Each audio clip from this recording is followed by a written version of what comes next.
Nandito ako ulit sa bukid dahil medyo mahangin kanina, kaya samantalahin namin baka maraming walnut na mapupulot na naman dito sa puno, sa ilalim ng puno. Yan, ito yung puno ng walnut. Ayan po siya.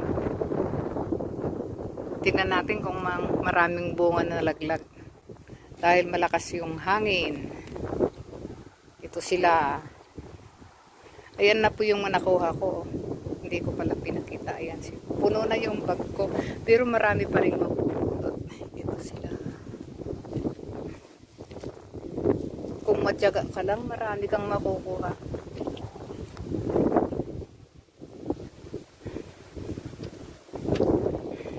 Tiyaga lang, ganun. Karga natin. Meron pa dito. Ayan, oh, ito sila. Ayan, mayroon pa isa dito. Ayan. Ayan pa. Meron pa dito, magtatabi. Ayan.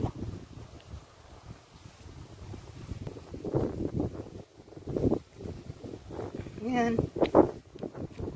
Meron pa isa dito. Ito siya.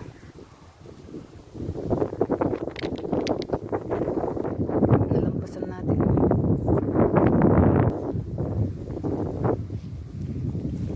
Isa pa dito. Ayun pa.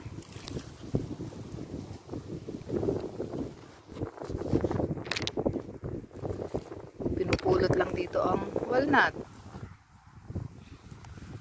May balot pa siya.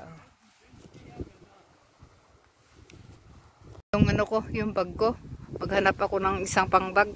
Tumutulong na rin si partner na magpulot. Lakas ng hangin, no? Ito siya. Ano naman? Ito pa. Marami. Wala pang kumpo. Wala pang kumupunta dito. Kami yung nauna. Lakas ng hangin. Yung kasama ko, iniwan na ako. Pero magpupulot pa ako. Marami na namang nalaglag. Ang dami ko nang napulot kanina, pero marami na namang nalaglag. Ang lakas ng hangin, ito kumakain ako. Mukhang uulan, kaya iniwan ako ng kasama ko, ng partner ko. Yan, lakas ng hangin. Naririnig niyo siguro. Pero magpupulot na, sayang naman pag hindi ko kuhanin mga ito. Tuloy ang pulot. Katabi. Sabi niya balik daw bukas dito, pero ayaw ko nang bumalik. Yan yung daanan namin pauwi ng bahay. Yan. Puno na yung maliit kong bag kanina. Mabuti may extra akong supot. Ito. Anak ko din napulot ko.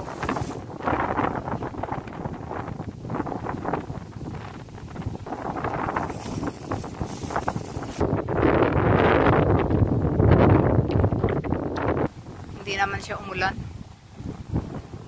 Yan, lumabas na yung araw. Sumisilip na siya. Yan, oh. Takot na takot yung kasama ko. Yan, umuwi na. Ito, mga bagong laglag na naman. Sa lakas ng ng hangin. Yan. Sa simento. May balot pa, oh. Titigil ang hangin, hindi titigil na maglaglagan sila kasi ano ngayon ay harvesting season na ngayon. Kahit akong gagawin bukas, kaya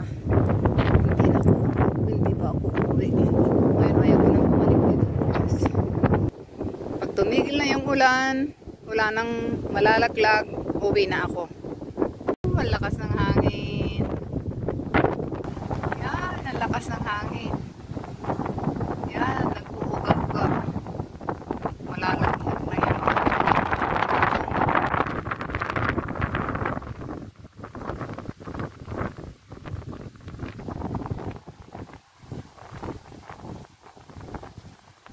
Yun yung supot ko. Salamat sa mga biyaya, Lord. Galing kami sa ibang puno pero kunti lang nakuha namin. Dito kami nakakuha ng marami. Yung mga ibang namumulot na kagaya ko, yung mga ano din, kagaya kong matanda. Uwi na rin ako. Wala nang mapulot. Bukas na ulit. Ganyan ang kalakas ng buhay.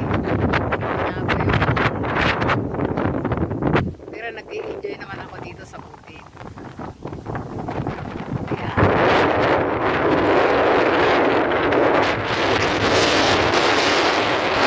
Yung nakuha ko. Ayan. Hindi masyadong malalaki. Pero okay na rin. Ito po siya. Uwi na ako. Bukas na ulit.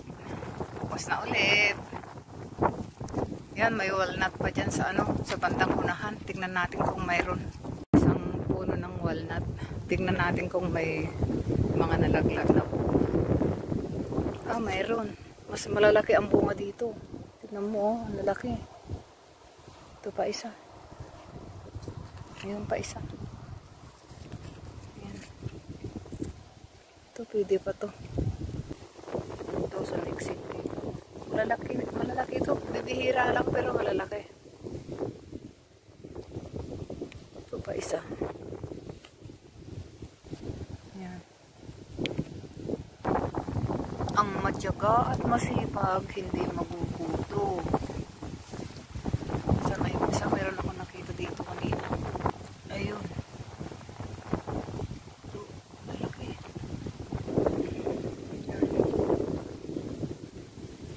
Hindi pa rin tumitila yung ano, hangin. Malakas pa rin. Yan, sumikat na yung araw. Lumabas na siya. Ayan siya, oh. Uwi na ako. Puno na rin yung plastic bag ko. Ayan yung anino ko. Anong oras na kaya? Puno na yung plastic bag ko. Bumigat na siya. Kinuha ko na lahat. Para bukas hindi na ako babalik. Ayan siya. Umaaraw na. Bye-bye na. Uwi na ako. Yan yung village namin. Papakita ko yung buong paligid. Nasa gitna ako ng bukid.